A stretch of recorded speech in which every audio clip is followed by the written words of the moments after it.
Well, happy Monday and welcome to another live stream of the Break Room. So glad to have you here with me.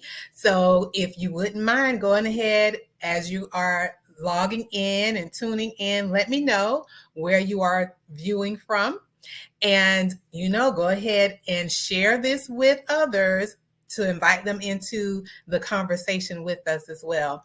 So, as you know, we are streaming live from my YouTube channel as well as my Facebook, both my personal and business. And so if you're on YouTube, thank you for tuning in and go ahead and subscribe. I invite you to subscribe to the channel and also like the video.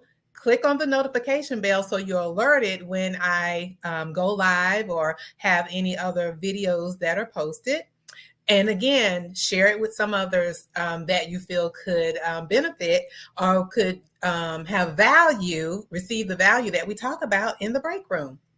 And now over here to Facebook, do the same. Go ahead and like the video and share it out with others. And so, I'll do all of the housekeeping things as you share, and that gives your friends an opportunity to tune in and settle in as well.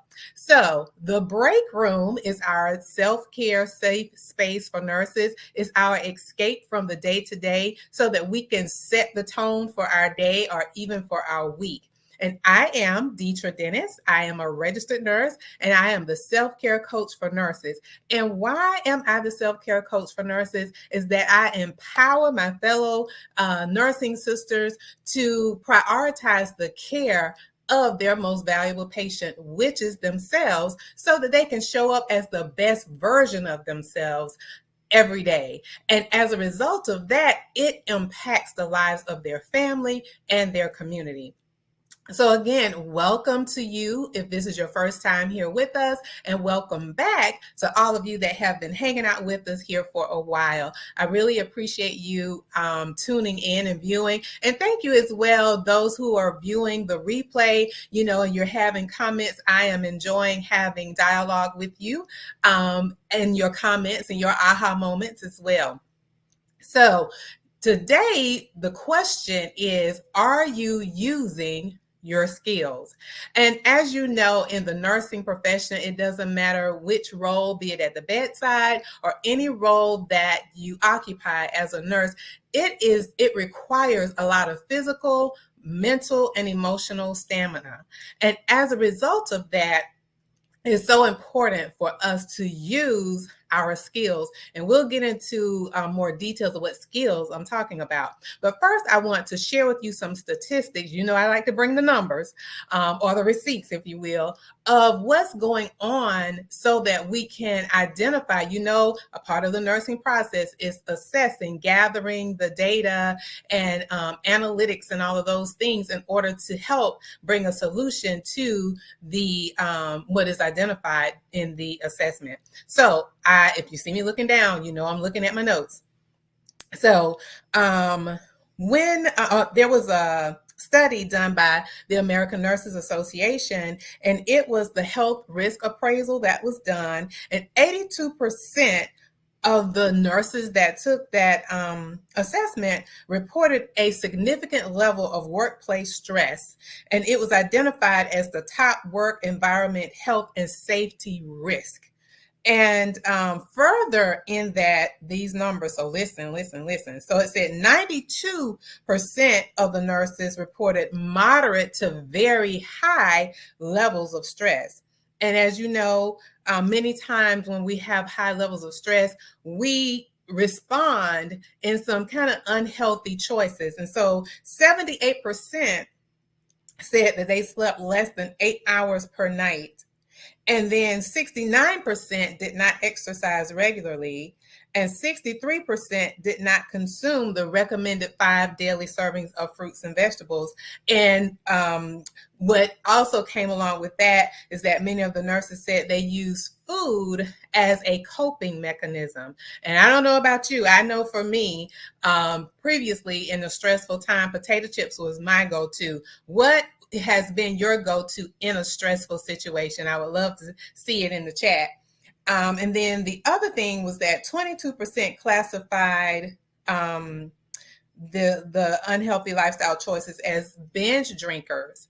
And so, again, when it comes to dealing with the chronic stress, it is imperative. It is imperative for us to be aware of those unhealthy coping mechanisms and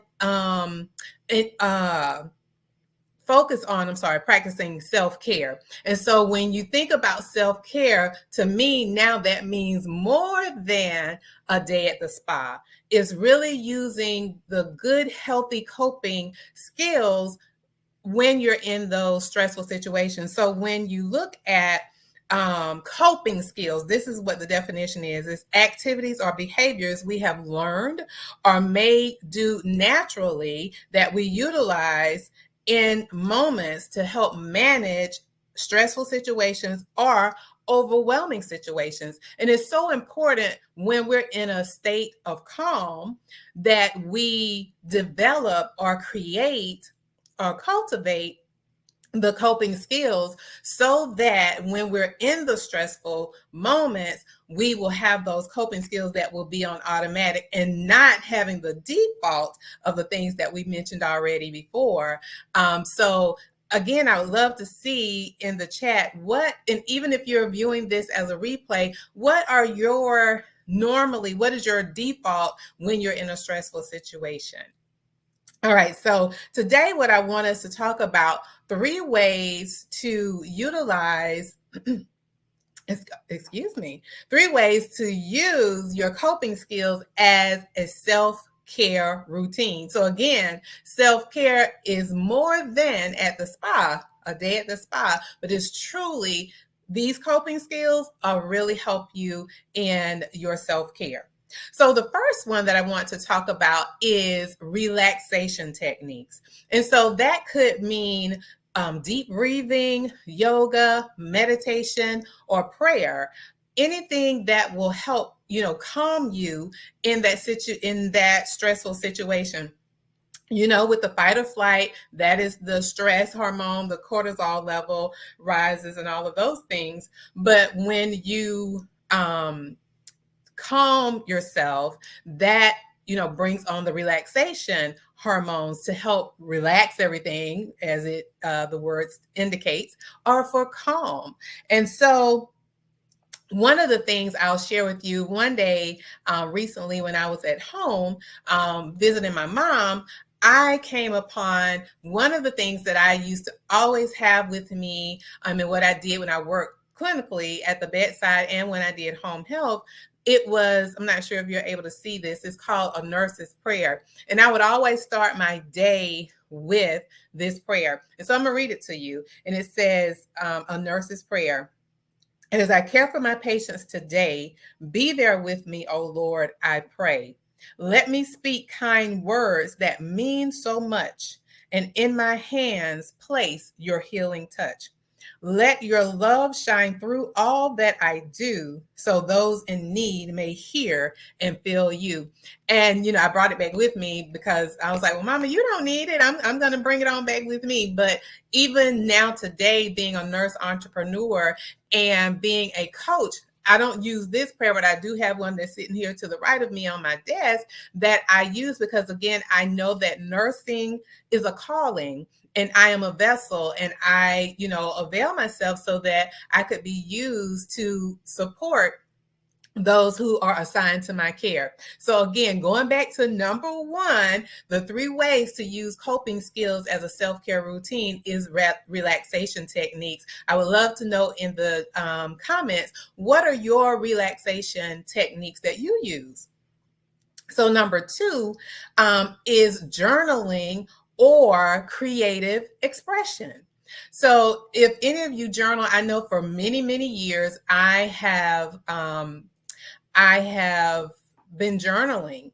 It's gratitude journals or dream journal. I have probably quite a few. I can't even tell you how many, so many journals that I have, but I use that, in the morning as gratitude, as well as before, going to bed. It's like my morning and evening routine to write in my journal. So I would love to hear, how do you use journaling? And if you do, what form of journaling do you use? And so journaling, again, is a great tool to process your feelings that may arise from, the encounters from the day, and at times offer a sense of relief and closure. Many times, you can have a really rough day, especially at the bedside, may have had some patients that, crashed or didn't do well. And, it really takes a toll on you emotionally. It's a great thing to be able to write those feelings, to release that in writing. There are other things. Many people love to doodle. Have you ever done that when you've been in a meeting and you just kind of drawing on the paper, nothing, spectacular, but you're just drawing? It's a way of escape. Another creative expression that I've seen around is called a nurse de-stress coloring book. So it's like an adult coloring book. It's a way to relieve stress. Creatively, if you're a person that likes to draw, it's not necessarily writing, but if you like to draw, or for me, I love to dance as well as a way for relieving stress. Turn on the music and just dance. I love line dancing. So those are some things for me, and just music in general really helps to calm me. So again, the second one is journaling or creative expression. Number 3 is to reach out for support. And it's so important to do that. And I'll tell you, one that is overlooked often is having time regularly, if I can get that out, schedule time with your friends. Having girls' day out or girls' day in, it is truly an overlooked form of therapy, because when you are with your girlfriends hanging out and, kikiing and things of that nature, it really causes an increase of release of the oxytocin, or your feel good hormones. So I wonder for you, how often are you having girls' day in or girls' day out? How often are you doing that? Again, that is a way to a coping skill after you have left work, a way to decompress. Another one is, if you feel that that really isn't helping you, and you need further support, another level of support, definitely reach out for a behavioral health specialist or mental health specialist, or therapy. Another is coaching. And I am so excited. I am really working on the behind the scenes for a coaching program that's really going to support you. And I tell you, I have gotten excited about all of the things that's going to come to pass. So stay tuned. I will give more details, as we go on in the next few weeks of, what I am planning for you. Because again, those numbers that we talked about earlier about the high levels of stress, and many times with that high level of stress, as we've talked about in several weeks here, about burnout because of the chronic stress. And then many people are leaving the profession, just a whole lot of other things that's going on as a result of the stress, and really not able to, I won't say not able to, but not tapping into those coping skills so that they can better respond instead of reacting to the stressful situations. So again, just as a recap, the 3 ways to use your coping skills as self-care, as a self-care routine. Number 1 is relaxation techniques. Number 2 was journaling or creative expression. And number 3 is reaching out for support. Now, I'd love to hear what has resonated with you during our time together today. I would love to see in the comment. Again, if you're watching this as a replay, I still would love to connect with you in the comment section, and we can have dialogue there as well. And I love to end with a quote, and this one isn't really a quote per se. It's just, I would say, an enlightening, is that remembering that a diamond is just a piece of coal that handled stress incredibly well. I'm going to say that one again so that can sit with you. A diamond is just a piece of coal that handle stress incredibly well. So, what I leave with you is that, like Rihanna said in her song, shine bright like a diamond by using your healthy coping skills. And so now, next week is a holiday, so I won't be here live, but I'll definitely have a replay available for you if you want to tune in. To view the video that I will have up as a replay for you. But until then, I wish you all the best. And again, shine bright like a diamond by using those healthy coping skills. And I will see you the week after next. All right. Have a good one.